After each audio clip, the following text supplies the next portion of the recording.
నామములో మహాగణుడు మహాదేవుడు మహాపరిశుద్ధుడైన తండ్రికి స్తోత్రాలు చెల్లించుకుని మీ అందరికీ వందనాలండి. పేరు పేరున అందరికీ వందనాలు. ప్రక్కన వారు పక్కన అందరూ చెప్పుకోండి.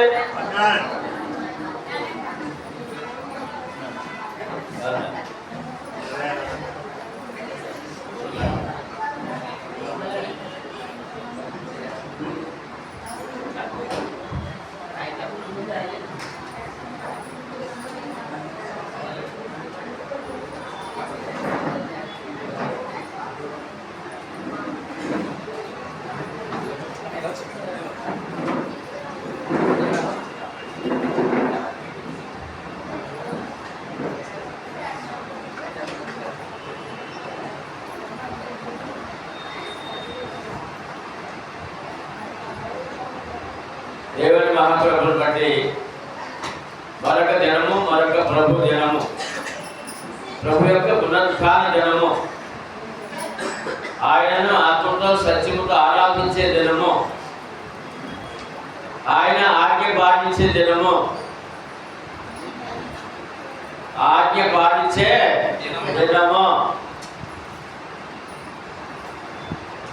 ఆజ్ఞ ఏమైనది?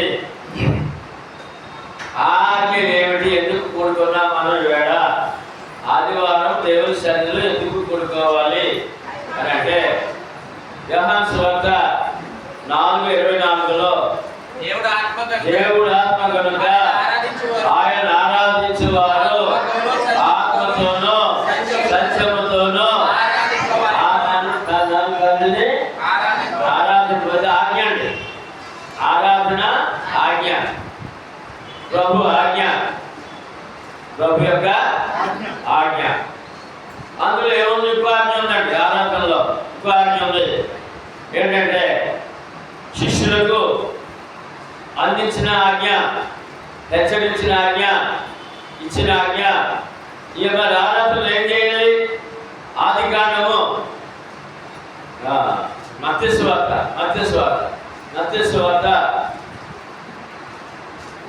26 అధ్యాయం 26 నుంచి 28 వరకు ఆరాధనలు ఏం చేయాలి? మరి వారు భోజనం చేయుచుండగా యేసు ఒక రొట్టెను పట్టుకొని దాన్ని ఆశీర్వదించి విరిచి తన శిష్యులకు ఇచ్చి మీరు తీసుకొని తినుడి, ఇది నా శరీరము అని చెప్పాను. మరియు ఒక గిన్నె పట్టుకొని కృతజ్ఞతాస్తుతులు చెల్లించి వారికి ఇచ్చి మీలో దీనందరూ త్రాగుడి, ఇది నా రక్తము అనగా పాప క్షమాపణ నిమిత్తము అనేకుల కొరకు చెల్లించబడుచున్న నిబంధన రక్తం. ఇది ఆజ్ఞ. ఆరాధనలో ఏం చేయాలి? ప్రభు ఆజ్ఞ. మొదటి ఆజ్ఞ ఏంటండి? దేవుడు ఆత్మ కనుక ఆయన ఆత్మతోనూ సత్యముతో ఆరాధించాలి. ఆరాధన ఏం చేయాలంట? ఇది నా శరీరము, ఇది నా రక్తము, తీసుకుని తిని త్రాగి నన్ను, నా మరణాన్ని, నా ప్రేమను, త్యాగమును జ్ఞాపకము ఎప్పుడు చేయాలి? మన జట్టు ఎప్పుడు వెళ్ళాలి?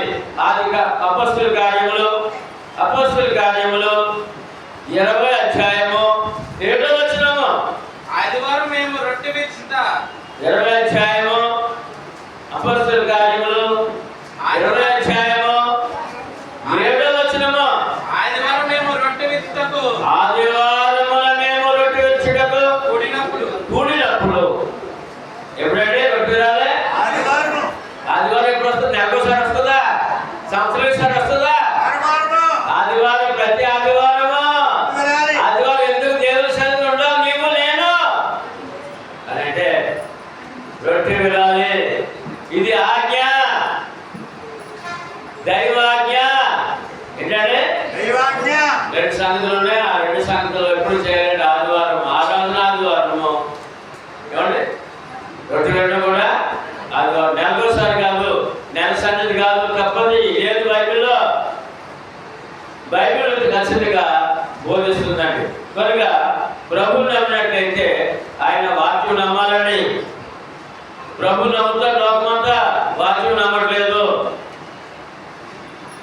ప్రభు నమ్మడం లాభమా నష్టమా? చెప్పండి, లాభమా నష్టమా? ఇంకా మన వాడికి పండగ పుట్టాలేమంట చేస్తాం సంఘం. పండగ ఇంకా పండగ పుట్టాలేమో, ఇంకా అందులో శేషం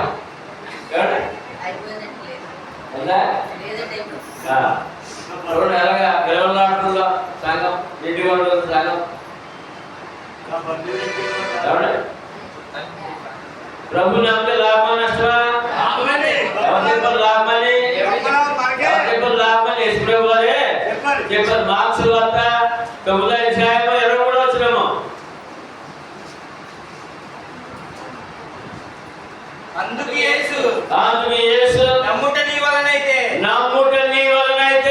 వానికి నమ్మువానికి సమస్తము. ఒక ఆయన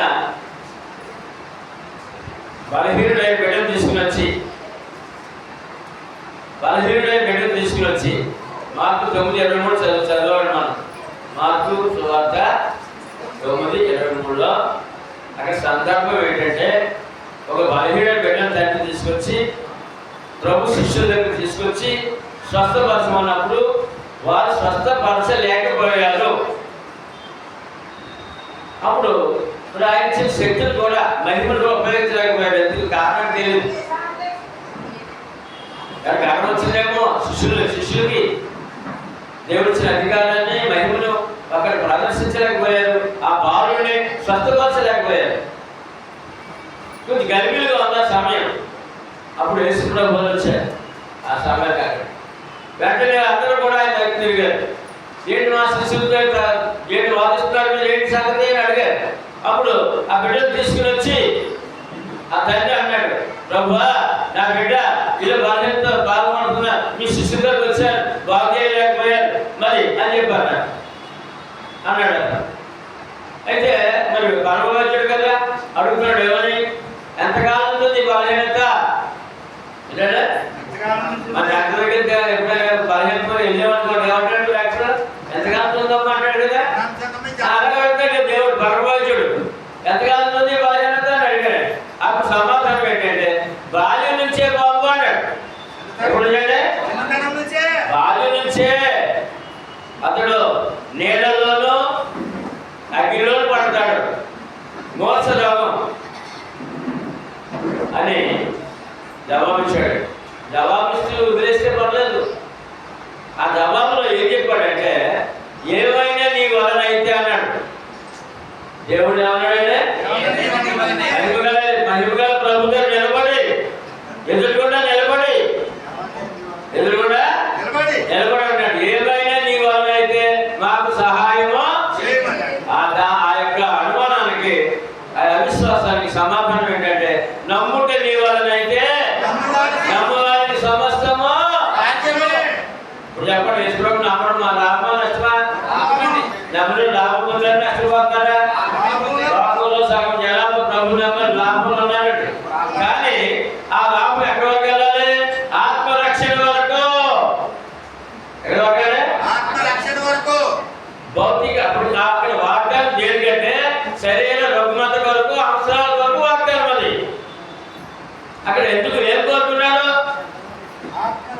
ఆ వ్యక్తి? ప్రభు ఎదురు కూడా ఏం కోరుకున్నాడు? తన బిడ్డ ఆరోగ్యం కోరుకున్నాడు. తన బిడ్డ ఆరోగ్యమా కోరుకున్నాడు. నమ్ముటి నమ్మవారికి నమ్ముటి నీవాళ్ళైతే ఎదురుకున్నాడు అని చెప్పి నమ్మువారికి ప్రపంచానికి ఇచ్చాడు మహిమగల వాక్కు. మహిమగల నమ్మువారందరికీ ప్రపంచానికి వచ్చేసిందే ఆ వాక్కు. నమ్మిన వారు అందరూ మేలు పొందుతున్నారు, క్షేమం పొందుతారు, ఆరోగ్యం పొందుతారు, లాభం పొందుతున్నారు. లాభమా నష్టమా? మరి అక్కడ ఆగిపోయారండి. ఎక్కడ? మేలు, ఆరోగ్యము, క్షేమం దగ్గర ఆగిపోయి తప్ప ఆత్మ గురించి ఆలోచించట్లేదు. కనుక మరొక వాగ్దానం చేశాడు ఆయన. మరొక వాగ్దానం, ఇంకొక నమ్మిక. ఇదేమో శరీర సంబంధం నమ్మిక. ఇంకొక వాగ్దానం చేశాడు ఆత్మకి. యోహాను సువార్త 14వ అధ్యాయము అక్కడ నమ్ముట నీ వల్ల అయితే అన్నారు. ఇక్కడ 14 ఒకటి చదవండి. మీ హృదయం కలవరపడనీకుడి, దేవుని యందు విశ్వాసం ఉంచుచున్నాను, నా యందు విశ్వాసం ఉంచుడి. లోక ప్రజలకు ఇదే హెచ్చరిక, ఇదే వాగ్దానము. లోకంలో ఎవరు ఏ విధమైన దేవుడిని నమ్మినా యేసు ప్రభువుని నమ్మితేనే కానీ దేవుడు నమ్మిన వారు కారు. అర్థమైంది మాట. లోకంలో 33 కోట్ల ఎంతమంది దేవుడు అండి? ఎన్ని దేవుడు? 33 ముక్కోడు కాదండి. మన సామాజిక ముక్కోడు అంటుంటాం, ముక్కోడు దేవతలు అంటారు కాదు. వాళ్ళు పండితులు ఏం చెప్పారంటే 33,33,33,333 దేవతలు ఉన్నారంట దేవుడు. ఇంతమందిని ఎంతమంది నమ్ముకున్నా ఒక వ్యక్తి ఆ వ్యక్తి యేసు ప్రభు నమ్మే వరకు కూడా దేవుడు నమ్మిన వాడు కాదు. ఇక్కడ అదే హెచ్చరిక, అదే వాగ్దానం. ఏంటంటే దేవుడు నమ్మారా అని అడుగుతున్నారంటే ఇశ్రాయేల్ ప్రజలు ఎదుగుడు, యూదులు ఎదుగుడు ఉన్నాడు ఆయన. వారి మధ్యలో ఉన్నాడు, వారి బోధ చేస్తున్నాడు, మాట్లాడుతున్నాడు ఆయన. మాట్లాడే దేవుడు ఎవరంటే మాట్లాడేవాడు, చూసేవాడు, వినేవాడు. అది బొమ్మ కాదు. దేవుడు అంటే బొమ్మ కాదు. మాట్లాడుతున్నాడు ఆయన. ఏమనంటే మీరు దేవుడు నమ్మాలా? నమ్మా బాబా. అయితే నన్ను నమ్మండి అన్నారు ఆయన. సరిగా యేసు ప్రభు చెప్పిన మాట. ముందేమో అనుమానంతో వ్యక్తిగా అన్నాడు, నమ్ముట నీ వల్ల అయితే నన్ను నేను మహిమ చేయగలను, మేలు చేయగలను, నమ్మితే నేను నమ్ముతా చెప్పాను. ఇక్కడ దేవుడు నమ్మితే నన్ను నమ్ముతాను కానీ దేవుడు నమ్మినట్టు కాదు అని చెప్తూ కింద చదవడు. ఎందుకు నమ్మాలి యేసు ప్రభుని? ఈయన సరైన దాన్ని, ఈయన మానవుడిగా ఉన్నాడు, ఈయన ఎందుకు నమ్మాలి? ప్రశ్న. నా తండ్రి ఇంట అనేక నివాసములు కలవు. ఏమన్నాయంటే తండ్రి దగ్గర పరలోకంలో నివాసం, మానవుడికి నివాసం ఉందంటే మీతో చెప్పుదు మీకు స్థలము సిద్ధపరచా. యేసు ప్రభు ఎందుకు నమ్మాలి? పరలోకంలో నీకు స్థలం కావాలంటే, చోటు కావాలంటే ఖచ్చితంగా యేసు ప్రభువుని నమ్మాలి. నేను వెళ్ళి నీకు స్థలము సిద్ధపరిచిన ఎడల నేనుండు స్థలములో మరలా వచ్చి నా యొద్ద ఉండుటకు మిమ్మల్ని తీసుకొని ఇదండి వాగ్దానం. మొదటి వాగ్దానంలో లోకమంతా ఉంది.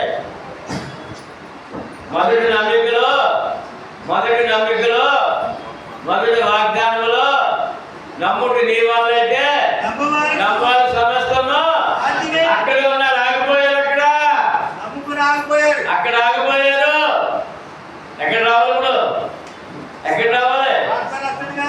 రావాలి? ఇదో రెండో వాగ్దానం ఆత్మకే. ముందు వాగ్దానము శరీరానికి, కుటుంబానికి. రెండో వాగ్దానము, రెండో నమ్మిక ఆత్మ కొరకు. దేని కొరకనే?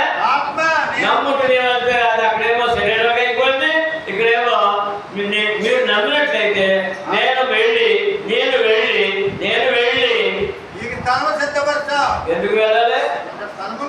ఇక్కడ ఏదో కొండ మీద ఉన్నది కాలేదు ఆయన. ఏ కొండ మీద ఉన్నందుకు రాలేదండి. శిష్యుడు పేతురు, యోహాను, యాకోబులు ఆయన్ని కొండ మీద దర్శనం చూసి మీరు ఇక్కడ ఉండిపోతాం అన్నాడు. ఏమన్నాడంటే ఉండిపోతాం. నీకొకటి, మోషేకి ఒకటి, ఏలియాకి ఒకటి, 3 మందిరాలు కొండలు ఉండాలంటే యేసు ప్రభు. ఆయన అన్నాడు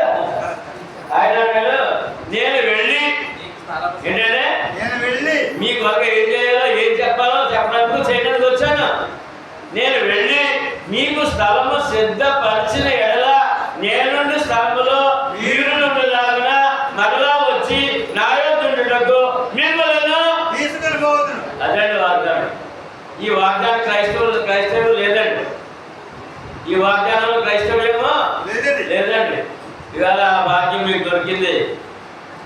మొదట వాగ్దానంలో మనం ఉన్నాం, నమ్మడం వల్ల మన మేలు కీడా లాభమా నష్టమా అది శరీరానికి. రెండో వాగ్దానంలో ఆత్మ సంబంధమైన పరలోక భాగ్యులు ఉన్నావా లేవా?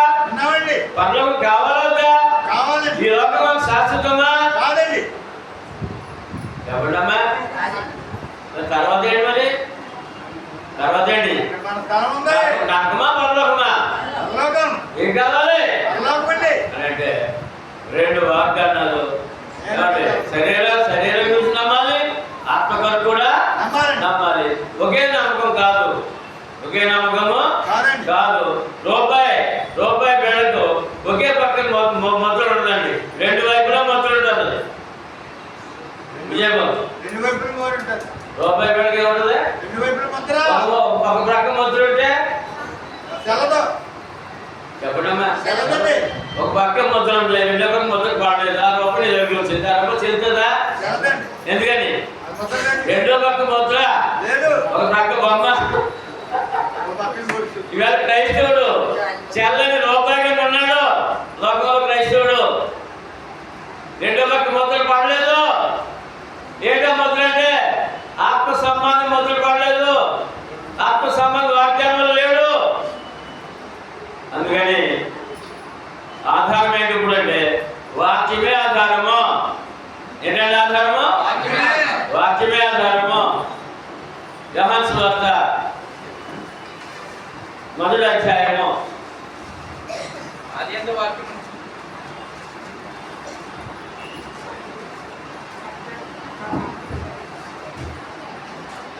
మొదటి వచనం. ఆదియందు వాక్యం ఉండెను, వాక్యము దేవుని యొద్ద ఉండెను, వాక్యము దేవుని యొద్ద ఉండెను, వాక్యము దేవుడే ఉండెను. వాక్యము అమ్మా, మనం దేవుడిని నమ్మామంటే ఎవరు నమ్మాలి? ఇప్పుడు వాక్యం నమ్మాలి. వాక్యం నమ్మితే ఎవరు నమ్మినట్లు లెక్క? విగ్రహంతో పని ఏమనుందా? యేసుప్రభు ఫోటోతో పని ఉందా? మరియమ్మ ఫోటోతో పని ఉందా? మరి దేనితో పని నీకు నాకు? ఏది అవసరమా? వాక్యమైన దేవుడు. ఎవరంటే వాక్యమైన దేవుడు, సృష్టికర్త అయిన దేవుడు. మళ్ళీ రెండు కూడా చదవాలి. రెండు, ఆయన ఆదియందు దేవుని యొద్ద ఉండెను, ఆయన ఆదియందు దేవుని యొద్ద ఉండెను, సమస్తము ఆయన మూలంగా కలిగెను, సమస్తం ఆయన మూలంగా కలిగెను, కలిగినది ఆయన లేకుండా కలగలేదు. ఆయనలో జీవము ఉండెను, జీవం మనుషులకు వెలుగై ఉండెను. సృష్టికర్తగా చెప్పాడు. మళ్ళా యేసుప్రభు ఎవరంటే వెలుగు. వాక్యమైన దేవుడు, సృష్టికర్త అయిన దేవుడు. లోకానికి ఎలా వచ్చాడు? 14 వచనము. 14 ఆ వాక్యము శరీరధారియై, ఆ వాక్యము శరీరధారియై కృపా సత్య సంపూర్ణుడుగా మన మధ్య నివసించెను. వాక్యమైన దేవుడు ఎలా వచ్చాడండి? శరీరధారిగా. ఎలాగంటే శరీరధారిగా వచ్చాడని చెప్పి శరీరాన్ని ఒక విగ్రహం పెట్టుకుని పూజ చేయమనలేదు. వాక్యమైన దేవుడే. ఎవరండి? వాక్యమైన దేవుడే. విగ్రహంతో పని లేదు, విగ్రహాలతో సిలువతో దేంతో పని? ఏది అవసరం నీకు నాకు? వాక్యమే. ఆ వాక్యము శరీరధారి కృపా సత్య సంపూర్ణుడుగా వచ్చేసాడు. మరి గర్భాన పరలోకం నుండి భూలోకానికి మరి గర్భాన్ని వచ్చిన ఆయన సృష్టికర్త అయిన దేవుడు, వాక్యమైన దేవుడు. అందుకని ఇప్పుడు మనకి సిలువ పెట్టాక సిలువ అవసరమా?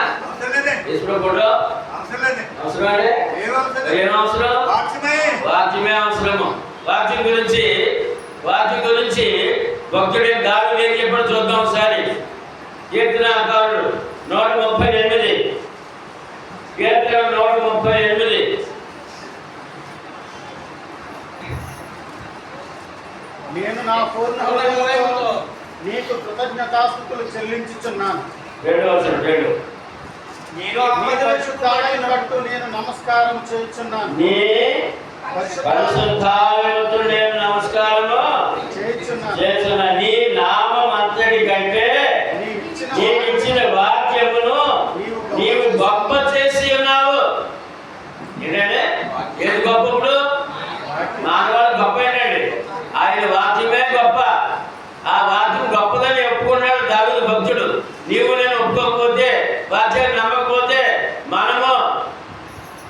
నిజమైన భక్తులము కాము. వాక్యాన్ని నమ్మాలి. ఏం నమ్మాలండి? ఏం చెప్పాడు ఇక్కడ? నీవిచ్చిన వాక్యము నీవు గొప్ప చేస్తున్నావు. నీవిచ్చిన వాక్యము గొప్ప. ఏంటా వాక్యం అంటే? ఆ వాక్యము శరీరధారి అయి కృపా సత్య సంపూర్ణుడిగా మన మధ్య నివసించను. ఎవరు గొప్ప అంటే యేసుక్రీస్తు లోకంలో గొప్ప. ఆయన వాక్యమైన దేవుడిగా ఉన్నాడు, గొప్ప దేవుడై ఉన్నాడు. మన వాక్యం నమ్మకపోతే మన విశ్వాసానికి ఆధారం పెట్టినప్పుడు వాక్యమే. విగ్రహం కాదు, శిలువ కాదు, కళ కాదు, దర్శనం అంతకంటే కాదు. కళ కాదు, దర్శనం కాదు. కళ కాదు, దర్శనమా కాదు. లోకమంతా కళా దర్శనములు ఉన్నారు. కాదు, వాక్యమే. ఏంటంటే వాక్యమే ఆధారము.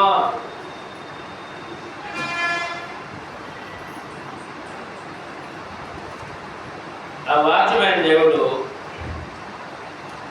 కృపా సత్య సంపూర్ణుడిగా ఉన్నాడు. సంపూర్ణత క్రీస్తులు ఏముందండి? సంపూర్ణ దైవత్వం. కృపా సత్య సంపూర్ణుడైన సత్యం కావాలని యేసుక్రీస్తు కావాలి, ప్రభు కావాలని యేసుక్రీస్తు కావాలి. ఆయన సంపూర్ణంగా ఇవ్వగలడు.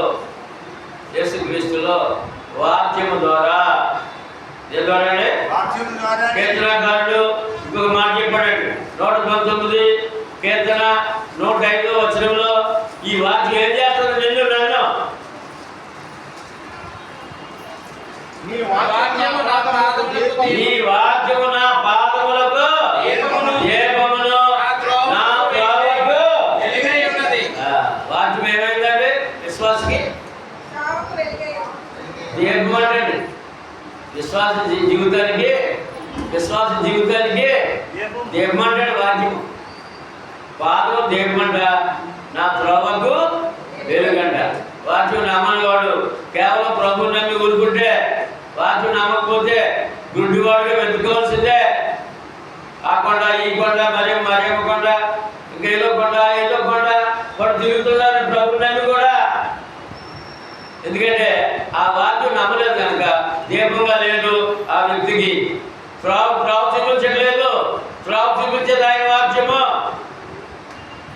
ఎందుకంటే ఆయన ఇచ్చిన మాట ఏది? యోహాను 14:6 వచనంలో యేసు నేనే మార్గమును సత్యమును జీవమును ఆధారం తప్ప ఎవరు కార్యకు. ఎక్కడ? కీర్తనకారుడు 119 105 చెప్పిన వాక్యము ఇప్పుడు యేసు అన్నాడు, నేనే ఆ దీపము, నేనే ఆ వెలుగు, నేనే నడిపించే ఆ మార్గాన్ని, సత్యాన్ని, జీవాన్ని అని చెప్పారండి. ఇప్పుడు మనం ఎక్కడ మతంలో ఉన్నా, మార్గంలో ఉన్నామా? క్రైస్తవ మతమా, మార్గమా?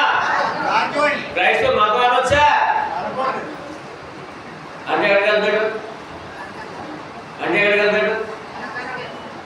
ఎప్పుడు ఎక్కడ వెళ్తాడు? క్రైస్తవ మతం అనొచ్చా? మత్తయి సువార్త 23:15 క్రైస్తవ మతం అంటే యేసు ప్రభు ఏమన్నా చూద్దాం.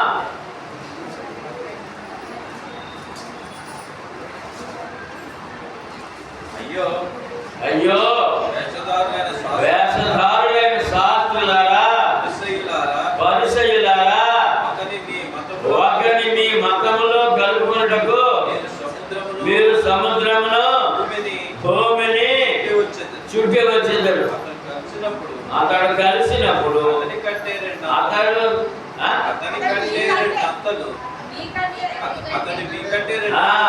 నీరు లేకపోతే వాక్యానికి అర్థం ఉండదు. అతడు మీకంటే 2 అంతలు ఇప్పుడు ఏంటంటే చెప్పడు. ఏం చెప్పను ఇక్కడ? ఈ వాక్యం అర్థమైందండి.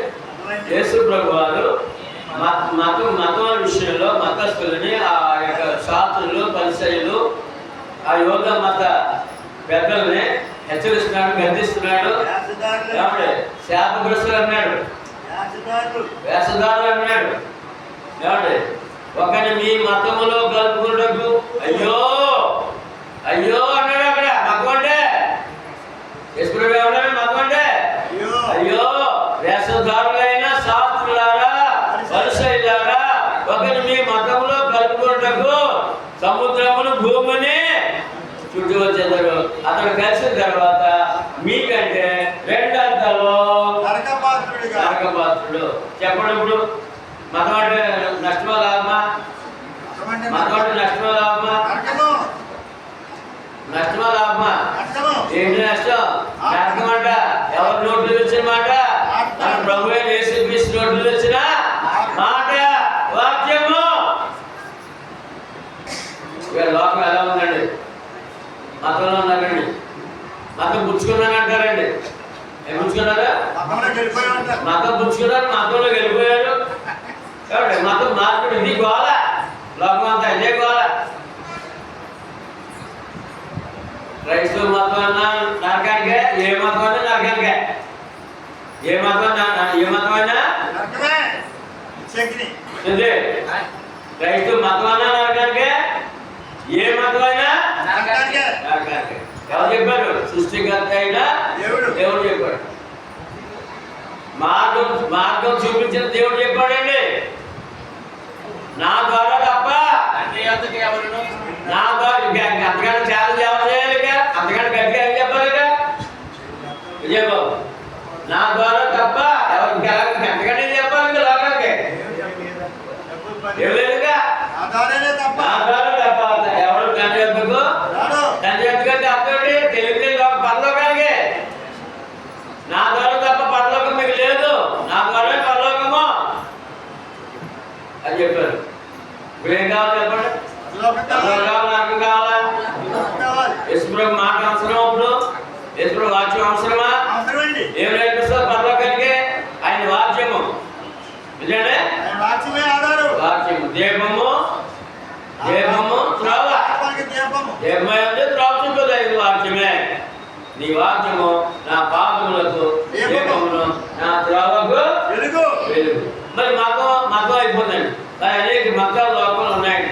ఆ మతాల్లో శాఖలు ఉన్నాయండి. అలాగే క్రైస్తవ మతం అంటారండి. ఈ మతంలో కూడా శాఖలు ఉన్నాయండి. ఈ మతంలో కూడా శాఖలు ఉన్నాయి. మరి మత శాఖ అంటే అప్పుడు అదేంటి? అది లాభమా నష్టమా? మత శాఖ అంటే లాభమా నష్టమా? చూద్దాం. అది కూడా తీర్థ పత్రిక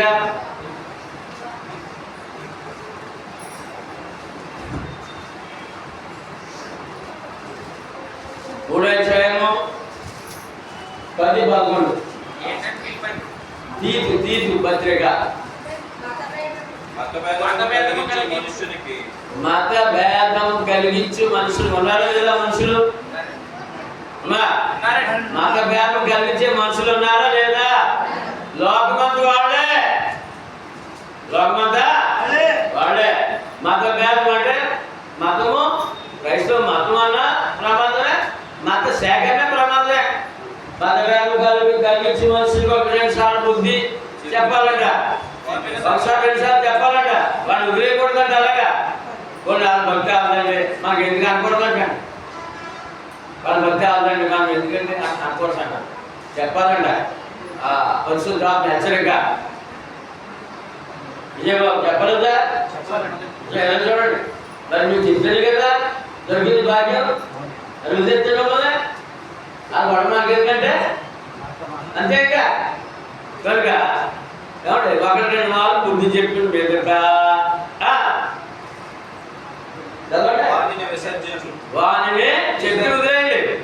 అంటే స్వతంత్రం ఇచ్చాడు కదా, స్వేచ్ఛ. భక్తి జీవితంలో స్వేచ్ఛ ఉందండి. నేను ఇష్టమది. అందుకే ఆజ్ఞలో కూడా స్వేచ్ఛ ఇచ్చాడు దేవుడు. ఏంటి ఆజ్ఞ? ఇలా అలా పెట్టుకొచ్చుకున్న వాక్యం. ఏంటి ఆజ్ఞ అంటే మార్కు సువార్త 16:17-16లో మరియు మీరు సర్వలోకమునకు వెళ్ళి సర్వ సృష్టికి సువార్తను ప్రకటించుడి. నమ్మి బాప్తిస్మం పొందినవాడు రక్షించబడును, నమ్మని వానికి శిక్ష విధింపబడును. ఎవరికి ఈ ఆజ్ఞ ఏముందండి? నిర్బంధం ఉందా? స్వేచ్ఛ ఉందా?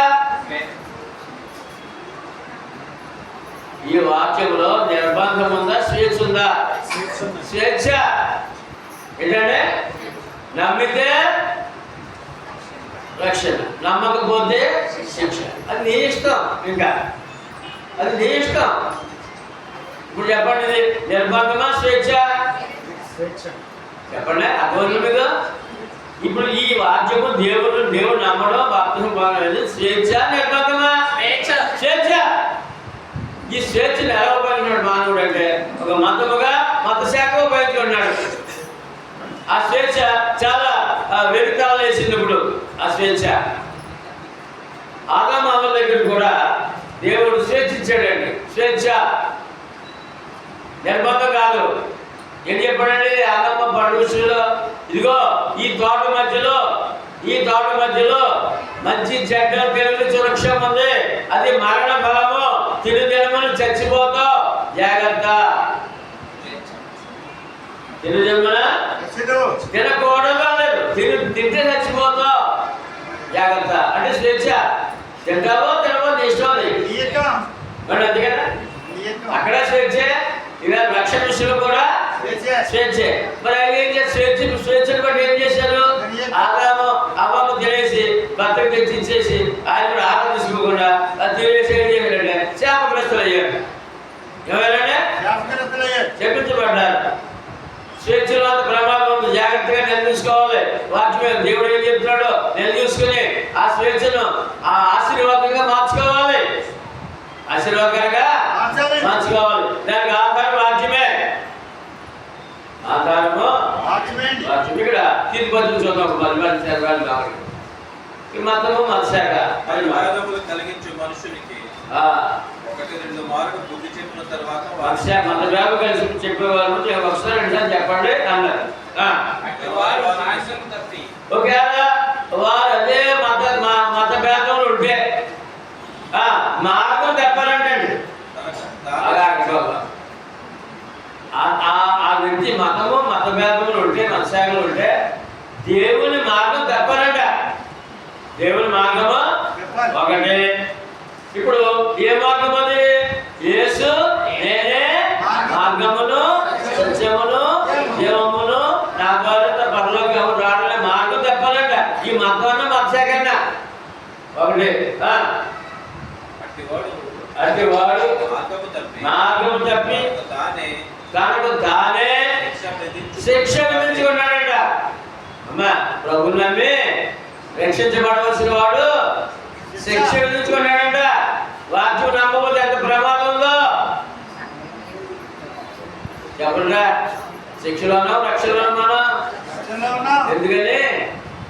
ఎందుకని వాక్యాన్ని నమ్మం. ఏంటంటే వాక్యాన్ని నమ్మడం వల్ల మన రక్షణలో శిక్షలో లేము. మరి మతంలో కాదు, మన మార్గంలో ఉన్నాం. మన మతశాఖ కాదు, మన శాఖ లేదు.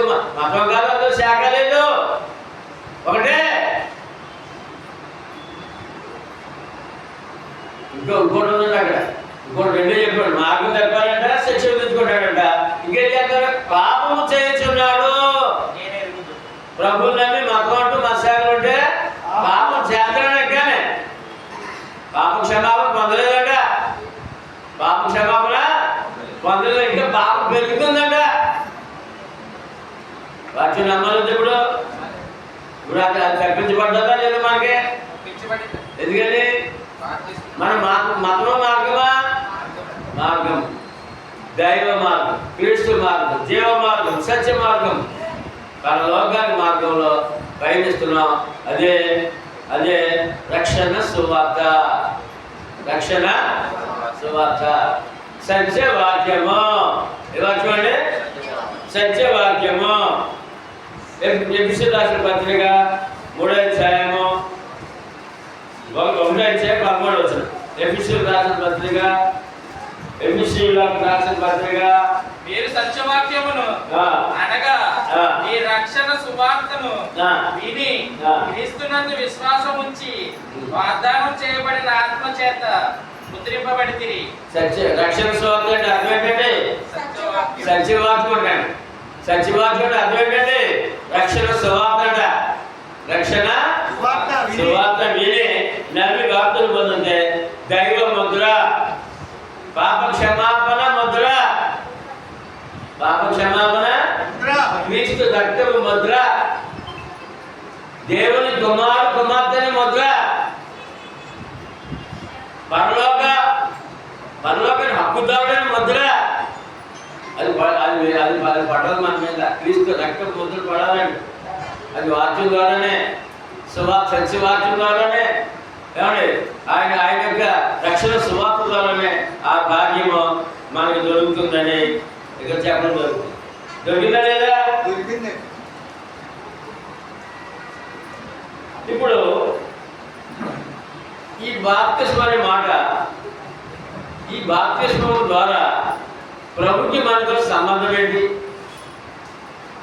ఆ బాప్తిస్మం ఏ విధంగా బాప్తిస్మం పొందాలి, ఎలా పొందాం మనం అని అంటే, మత్తయి సువార్త అయితే యేసు వారి యొద్దకు వచ్చి పరలోకమందును భూమి మీదను నాకు సర్వాధికారం ఇవ్వబడి ఉన్నది, కాబట్టి మీరు వెళ్ళి సమస్త జనులను శిష్యులుగా చేయండి.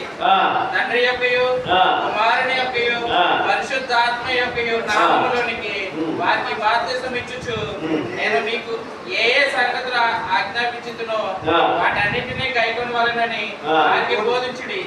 ఇదిగో నేను యుగ సమాప్తి వరకు సదాకాలము మీతో కూడా ఉన్నానని వారితో చెప్పాను. బాప్తిసం ఏముందండి? 2 వరాలండి. బాప్తిసం ఏముందండి? 2 వరాలండి. బాప్తిసంలో ముందుగా శిష్యత్వం అండి. ప్రభుకి మన శిష్యురాలు అవుతామండి. ఆ శిష్యురాలు అయిన తర్వాత వారికి 2 వరాలండి. బాప్తిసంలో సువార్త ప్రకారం బాప్తిసం పొందితేనే 2 వరాలండి. జీవితకాలం తోడు. ఏంటంటే ఎంతకాలం? జీవితకాలం తోడు, సదాకాలము పరలోకంలో ప్రభుత్వం. ఈ 2 వరాలు కావాలా? వద్దామా? ఆ సత్యం ఇతరులు చెప్పాలొద్దా? ఏమండి ప్రభు నమ్మి కూడా మతంలో అమ్మాయి కాదని చెప్పాలొద్దా? మత్స్యాలు ఉన్నామో అది కాదమ్మా, కరెక్ట్ కాదు. నువ్వు నమ్మ మంచిదే, మేలు దొరుకుతుంది. కానీ భౌతికంగానే నమ్మ, ఆత్మీయంగా ఉంటుంది తల్లి అయ్యా అని చెప్పి చెప్పాల్సిన అవసరత, ఆ బాధ్యత మన మీద ఉందా లేదా? అంత గొప్ప స్థితిలో ఇవాళ ఆయన సంఘాన్ని నిలబెట్టారు. బాప్తిసం పొందిన వాళ్ళు ఏమవుతారు? ఏ సంఘమా? చూడండి, ఏ సంఘం అది? బాప్తిసం పొందిన ఏ సంఘం అవుతారు? ఏమిటారు? పెళ్ళైనాక ఆ అమ్మాయి ఆ ఇంటి పేరు ఎవరి పేరు? ఆ నాయన పేరు చెప్తారు, గొడవ చెప్తుందా? ఇప్పుడు మరి సంఘం అంటే గొంతు అంట. సంఘం ఏంటంటే వరుడు ఎవరు? క్రీస్తు. ఇప్పుడు ఏ సంఘం ఏంటో అప్పుడు? బైబిల్ ఉందా? చూసారా? రామపత్రిక 16:16. క్రీస్తు సంఘములందు మీకు వందనములు చెప్పుచున్నాయి. ఏ సంఘం అంటే? ఎంత ఖచ్చితంగా బైబిల్లో చూడండి. అది కనపడతాడు భక్తులకి, లోకంలో భక్తులకి ఇది కనపడతాడు. కానీ లేని కనపడతాయి. లేని అంటే ఏంటి? లేని పెద్దగొస్తు సంఘము లేదా అది కనపడుతుంది. పెద్దగొస్తు సంఘమా లేక పండగ? పండగండి. మరి పెద్దగొస్తు సంఘం ఉన్నారండి. ఏమంటే పెద్దగొస్తు పండగండి. మరి సంఘం ఉన్నారండి. ఎక్కడ ఉందా?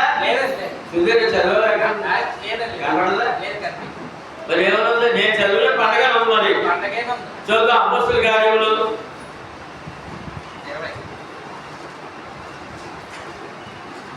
2వ అధ్యాయము 1వ వచనం. పండగ దినము ఏంటంటే పెంతుకొస్తున్న పండగ దినము వచ్చినప్పుడు. ఇప్పుడు చెప్పండి అమ్మా, మనము ఈ వేళ ఈ వాక్యంతో ఒక పరిశీలన చేసుకున్నాం. పెంతుకొస్తున్న పండగ దినం అంటాడు. అది ఏంటంటే అయ్యా అమ్మా, పెంతుకొస్తున్న పండగ యూదుల పండగది, సంఘం కాదు. పెంతుకొస్తు సంఘం బైబిల్లో లేదు, లోక సంఘం బైబిల్లో లేదు, దేవదాస సంఘం బైబిల్లో లేని కనపడతాయి, ఉన్నదే కనపడదు. కనుక వారికి శ్రావ కనపడలేదు, వారికి వెలుగుగా లేదంటే వాక్యం నమ్మలేదు. లేదు. ఈ పరిశుద్ధ గ్రంథం అందరి చేతులు ఉన్నది. అందరి చేతులు బైబిల్ ఒకటేనండి.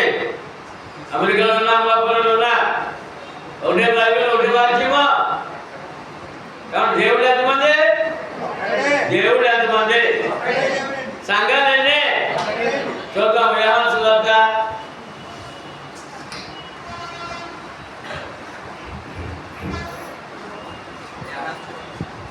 10:16. ఈ దొడ్డిని కానీ వేరే గొర్రెలను నాకు కలవు, వాటిని కూడా నేను తోడుకొని రావాలి. అవి నా స్వరము వినును. అప్పుడు మంద ఒక్కటియు గొర్రెల కాపరి ఒక్కడును అదును. గొర్రెల కాపరి ఎవరండి? ఎంతమంది దేవుడు అండి ఇప్పుడు?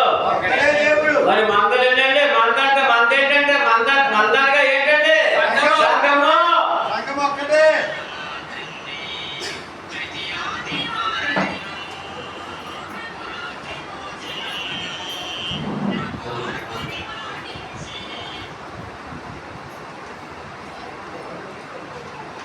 మంద అంటే ఏంటంటే సంఘం. కాపురం అంటే ఏంటంటే యేసుక్రీస్తు. ఎంతమంది కాపులు అంట? 2 మందలంట, ఒకటే మందంట. అంటే దేవుడు ఒక్కడే, సంఘము ఒక్కటే. మంద గురించి చూద్దాం. అపోస్తలుల కార్యములు 20వ అధ్యాయము 28వ వచనం. మంద అంటే ఏంటో చెప్తారు. దేవుడు తన స్వరక్తమిచ్చి సంపాదించిన తన సంఘము కాయుటకు పరిశుద్ధాత్మ మిమ్ములను వేరే అధ్యక్షులు ఉంచెను. ఆ యావత్తు మందని గురించి ఈ మటుకు మిమ్మల్ని గురించి జాగ్రత్తగా చూసుకొనుడి. ఏంటంటే సంఘాలు ఏమన్నారండి? మందంట.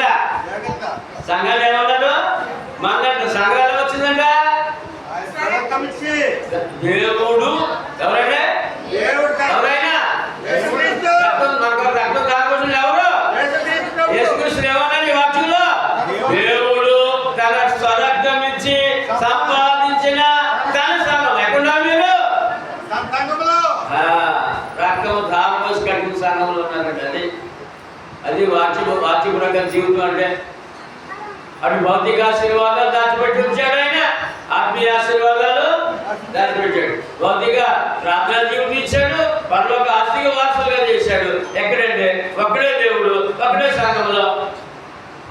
ఒకడే దేవుడు, ఒకే సంఘంలో. ఎంత ఖచ్చితంగా ఉందండి వాక్యం నమ్మితే అలాగా ఖచ్చితంగా మార్పు చెందవలసిన అవసరంతా. అక్కడ బయట అన్య లోకంలో రావాలి. ఇక్కడ మా ప్రభువు నమ్మి మతవాన్ని మత్సే కన్నా మళ్ళీ మారవలసిన అవసరంతా ఉందా లేదా? ఎవరు మారాలి? ఇద్దరు మారాలి. అన్యుడు మారాలి, ప్రభువు నమ్ముకున్నాను చెప్పి ఎక్కడో ఉండి నేను భక్తులు అనుకున్న వాడు కూడా మారాలి. ఒక్కడే దేవుడు, ఒకడే సంఘంలోనికి వచ్చే వరకు అతడు పరలోక ఆస్తికి వారసుడు కాదు. అక్కడ ఉన్నప్పుడు ఏంటి? భౌతిక ఆశీర్వాదం ఉందండి. భౌతిక ఆశీర్వాదం ఉందండి. అన్యుడిగా ఉన్నా భౌతిక ఆశీర్వాదం ఉందండి. లేదా? ఎందుకని అక్కడ జనాలు కూడా ఇచ్చే దేవుడు అక్కడే. అక్కడ జనాలు దీవించే దేవుడు అక్కడే. అక్కడ జనాలు తోడు తీర్చే దేవుడు పూజించే పూజలు వేరే ఉన్నప్పటికీ ఇచ్చేవాడు అక్కడే. ఇక్కడ ప్రభు నన్ను ఏ శాఖలో ఉన్నా, మతంలో ఉన్నా ఇక్కడ దీవించే దేవుడు అక్కడే. కానీ ఆత్మరక్షణ, పాప క్షమాపణ పొందటందుకు ఆయన ఇచ్చిన గొప్ప వెసులుబాటు, గొప్ప దీవెన మార్గము క్రీస్తే. ఎవరంటే? క్రీస్తే. కానీ బయట ఉన్నా అన్యుడిగా ఉన్నా నువ్వు బాగా జీవిస్తున్నారు. అన్యుడిగా ఉన్నా బాగానే జీవిస్తున్నారు. మా ప్రభుత్వం మతం మత్స్యాకులు బాగా జీవిస్తున్నారు. కానీ ఆత్మరక్షణ లేదు, పాప క్షమాపణ లేదు. ఇంకా బయటే ఉన్నారు. దేవునికి బయట లోపలికి రాలేదు. ఎక్కడ రాలేదంటే మనం లోపల ఉన్నాం, బయట ఉన్నామా? దేవుని లోనా, దేవుని బయట పిలుస్తున్నాడు. యేసు ప్రభు పిలుస్తున్నాడని ఏమని?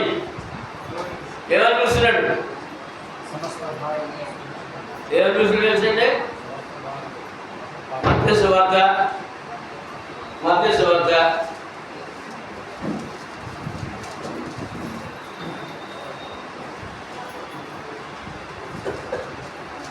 21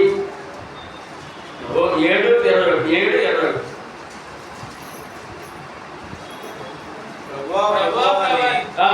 నన్ను పిలుచు ప్రతివాడును పరలోక రాజ్యములో ప్రవేశింపడు గాని పరలోకమందున నా తండ్రి చిత్త ప్రకారము చేయువాడే ప్రవేశించును. ఏమంటే ఇదే పిలుపు. ఇప్పుడు లోకమంతా ప్రభు నమ్మలంతా ఎక్కడున్నారంటే ఈ మతం మనసు ఎక్కడున్నారట? ప్రభువా ప్రభువా అంటే బయట ఉన్నారంట. పరలోక రాజ్యములు లేరట. పరలోక రాజ్యం అంటే ఏంటి మీరు చెప్పండి? పరలోక రాజ్యం అంటే మీరు చెప్పండి ఏంటో? పరలోక రాజ్యం అంటే ఏంటంటే రాజ్యం అంటే ప్రజలండి. రాజ్యం అంటే రక్షణ పొందిన ప్రజలండి. రక్షణ పొందిన ప్రజలు. రాజు ఎవరు? క్రీస్తు. మరి ప్రజలు ఏమంటారు? ఆ రాజుగా రాజ్యమై ఉంటారు. ఆ రాజుగారి రాజ్యమై ఉంటారు. పరలోకం నుంచి రాజు యేసుప్రభు ఎవరండి? పరలోకం వచ్చిన రాజు. ఆయన సువార్త అందించారు. సువార్త కూడా బాప్తిసం పొందితే పరలోక రాజ్యంలో సభ్యుడు అవుతాడు. కాబట్టి ప్రభు పిలుస్తున్నాడు. ప్రభువా ప్రభు బయట ఉండేందుకు నాకు ఇష్టం కాదు. అలాగా ప్రభువా ప్రభు అని పిలిచే ప్రతివాడు పరలోకమందున్న నా తండ్రి చిత్త ప్రకారం చేయవాడు పరలోక రాజ్యంలో ప్రవేశిస్తాడు. ఇప్పుడు లోపల రమ్మన్నాడు ఆయన. ఎక్కడ రమ్మన్నాడంటే లోకమంతా ఎక్కడ ఉంది? క్రైస్తవ లోకం బయట ఉంది. మీరు ఎక్కడున్నారు? అంటే ఇక్కడ పరలోకము పరలోక రాజ్యం వేరు కనపడతాయి లేదా? మరొకసారి చదవండి. నన్ను పిలుచు ప్రతివాడును పరలోక రాజ్యములో ప్రవేశింపడు గాని పరలోకమందున నా తండ్రి చిత్త ప్రకారం చేయవాడే ప్రవేశించు. ఇక్కడ ఎన్ని ఉన్నాయమ్మా అన్న? ఈ వాక్యాలు ఎన్ని ఉన్నాయి? పరలోకము పరలోక రాజ్యము. పరలోకము రెండు వేరు ఉన్నాయా? ఒకటి ఉన్నాయా? పరలోక రాజ్యం అంటే భూమి మీద ఆయన నమ్మిన భక్తుల యొక్క సంఘము. పరలోకం అంటే దేవుని నివాసము. పరలోకం అంటే నివాసము. కనుక యేసు ప్రభు రెండు విషయాలు వేరువేరుగా ఉన్నాయి. పరలోక రాజ్యం అంటే పరలోకం కాదు. పరలోక రాజ్యం పరలోకము కాదు. భూమి మీద ఉన్న పరలోక రాజ్యంలో నువ్వు ప్రవేశించాలి. బయట ఉండి ప్రభువా ప్రభు అంటున్నా. ఏంటంటే నరేష్ బాబు అమ్మగారు చెప్పాలి. ఎక్కడున్నాడు ఇప్పుడు? ఎక్కడుండి బయట ఉండి ప్రభువా ప్రభువా అన్నాడు. లోపల రమ్మని ఆహ్వానిస్తున్నాడు ఆయన. లోపల రమ్మని ఆహ్వానిస్తున్నాడు. ఆహ్వానండి. ఎంత గొప్ప భాగ్యంలో మనం ఉన్నామండి. ఏమండి? చూద్దాం 19 లూకా సువార్త.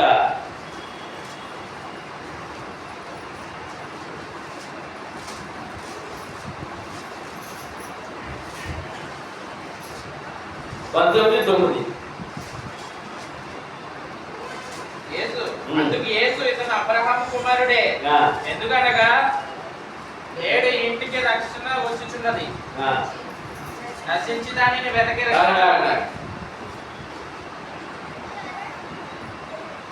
19 పదండి. 9 కాదు. నశించిన దానిని వెతకి రక్షించుటకు మనుషు కుమారుడు వచ్చెనని చెప్పాను. ఏంటంటే లోకం మానవుడు ఎలాగన్నాడట? ఆత్మ ఏం నాశనమైపోతుంది? ఇక్కడ ఆత్మ నాశనమైపోతుంది. ఈ జక్కే ధనవంతుడు అండి. జక్కే ఎవరంటే ధనవంతుడు నాశనమైపోడండి. జక్కే ఎదురుకుండా నిలబడి ప్రభు మాట్లాడుతున్నాడండి. ప్రభు జక్కే ఎదురుగా ఉండి మాట్లాడుతున్నాడు. జక్కయ్య నశించిన దానిని వెతక రక్షణకు వచ్చానయ్యా అన్నాడండి.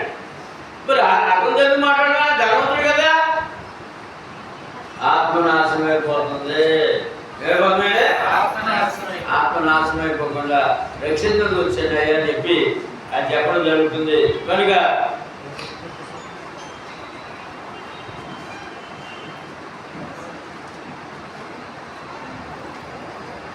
రక్షణ పొందిన వారు రక్షణ కాపాడుకుంటూ భయముతో వణుకుతో, ఎలాగంటే భయముతో వణుకుతో రక్షణ కాపాడుకోవాలని హెచ్చరిక ఉందండి.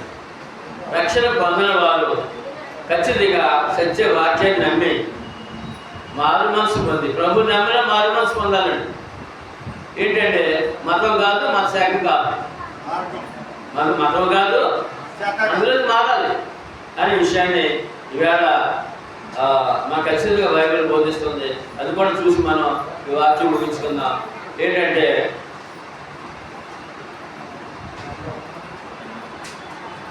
మారు మనసు అనే మాట. ఏ మనసు అంటే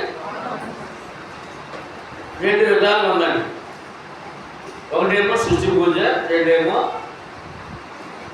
మతము మత్స్యాగంటు వాక్యం ప్రకారం కాని భక్తి. మార్క్స్ ఒక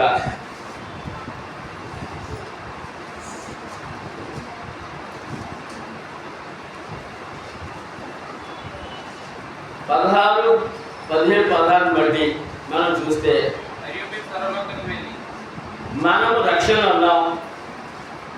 లోకమంతా మతపరమైన క్రైస్తవులంతా శిక్షలో ఉన్నారండి. శిక్షలో ఉన్న వాళ్ళు ఏం చేయాలి? ఇప్పుడు వదిలేలాగా వదిలేలా చెప్పండి అమ్మా, ఏం చేయాలి ఇప్పుడు? సంఘం ఎందుకు? ఆయనకి సంఘం ఎందుకు? క్రీస్తు సంఘం అని మనం చెప్పుడు సరిపోతుంది. అసలు క్రీస్తు సంఘం, దేవునికి సంఘం ఎందుకు అని అంటే సత్యము చెప్పడం ఎందుకంటే తిమోతి మొదటి పత్రిక 3:17 అయినను నేను ఆలస్యం చేసిన యెడల దేవుని మందిరములో అనగా జీవము గల దేవుని సంఘములో జనులు ఎలాగో ప్రవర్తించవలెనో అది మీకు తెలియవలెనని ఈ సంగతులు మీకు రాయించున్నాను. ఆ సంఘము సత్యమునకు స్తంభమును ఆధారమై ఉన్నది. సంఘం ఎందుకంటే ఇప్పుడు దేవుడికి సంఘం ఎందుకంటే ఏ సంఘం అయితే అన్నారండి లోకం క్రైస్తవులకు ఏమన్నారంటే ఏ సంఘం అయితే ఏంటంటే అంటారు. అందులో అంటారు ఏ దేవుడైతే ఏంటంటే అంటారు. ఎవరా చాలా ప్రమాదకరమైన మాట ఇది. అక్కడేమో ఏ దేవుడైనా ఒకటి అంటారు, ఇక్కడేమో ఏ సంఘమైనా ఒకటి అంటారు. కనుక ఏమన్నాడంటే ఇక్కడ ఏమన్నారంటే నేను చదవచ్చు చాలా మాట సార్.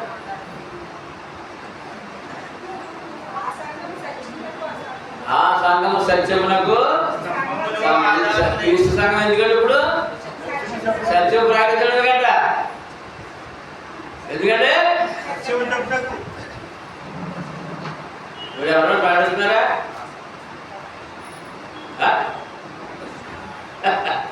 దేవుడు సంఘం ఎందుకు ఏర్పాటు చేస్తున్నాడు మీకే తెలియదు. ఇంకేం ప్రకటించేస్తారు మీరు? నేను క్రీస్తు సంఘం చెప్పి సరిపోదండి. సత్యమునకు క్రీస్తు సంఘ సభ్యుడు సహోదరుడు బాధ్యత ఏంటంటే సత్యం చెప్పాలంటే ఏం చెప్పాలి? సత్యం చెప్పాలంట. ఆ సత్యం చెప్పినప్పుడు మానవుడు ధన్యుడు అవుతాడు, పరలోక ఆస్తికి వారసుడు అవుతాడు. ఎందుకంటే రెండు రకాలైన మార్పు కావాలని మానవుడు, రెండు రకాలైన మార్పు. ఒకటి ప్రభు నమ్ముకున్న వారిలో మార్పు కావాలి, ప్రభు నమ్మని వారిలో మార్పు. రెండు రకాల మార్పు కావాలని అది కూడా చూసి ముగించుకుందాం. అపొస్తలుల కార్యాలు 17వ అధ్యాయము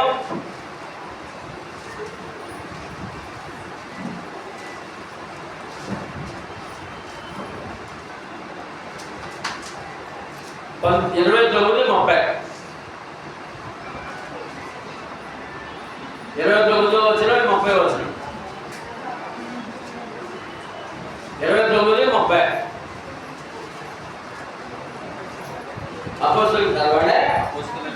అపొస్తలుల కార్యములు 17, 29, 30. కాబట్టి మనము దేవుని సంతానమై ఉండి మనుషుల చమత్కార కల్పన వలన మార్చబడిన సృష్టి పూజ ఏంటంటే సృష్టి పూజ ఏంటి? మనుషుల చమత్కార కల్పన బొమ్మ, లేకపోతే ఆ పండగ, ఆ దేవుడు మనుషుల చమత్కార కల్పన ఎవరు కల్పించారంటే చమత్కారంగా. మరి ఈ భక్తుడికి నచ్చాలి మళ్ళీ ఆ బొమ్మ. ఈ భక్తుడికి నచ్చాలి వాళ్ళని. చమత్కార కల్పనలో ఉన్న మచ్చబడిన బంగారు బొమ్మలో కానీ వెండి బొమ్మలో కానీ రాతి బొమ్మలో కానీ దేవత్వము దేవుడు అందులో లేడు. వాళ్ళు మారాలి, వాళ్ళు మారాలి. ముందు మతం క్రైస్తవ మతం మత్స్యాగ వారు మారాలి. ఏమంటే అజ్ఞాన కాలమున దేవుడు చూచి చూడట్టుగా ఉండేది. ఇప్పుడైతే అంతటను అందరూ మారు మనసు పొందవాలని ఏంటంటే మారు మనసు ఇప్పుడు మారు మనసు పొందవాలి. ఏంటంటే ఆజ్ఞ, దైవాజ్ఞ. మారు మనసు ఎవరు మాట్లాడేది? దేవుడు మాట. ప్రతి మాట్లాడా ఆజ్ఞాపిస్తున్నాడా? ఆజ్ఞ.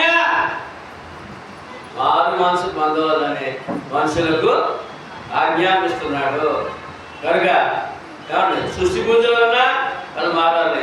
ప్రభు నమ్మి బయటే ఉండి ప్రభు వాడు కూడా మారాలి. ఆజ్ఞ. ఎందుకు ఎందుకు మారాలి?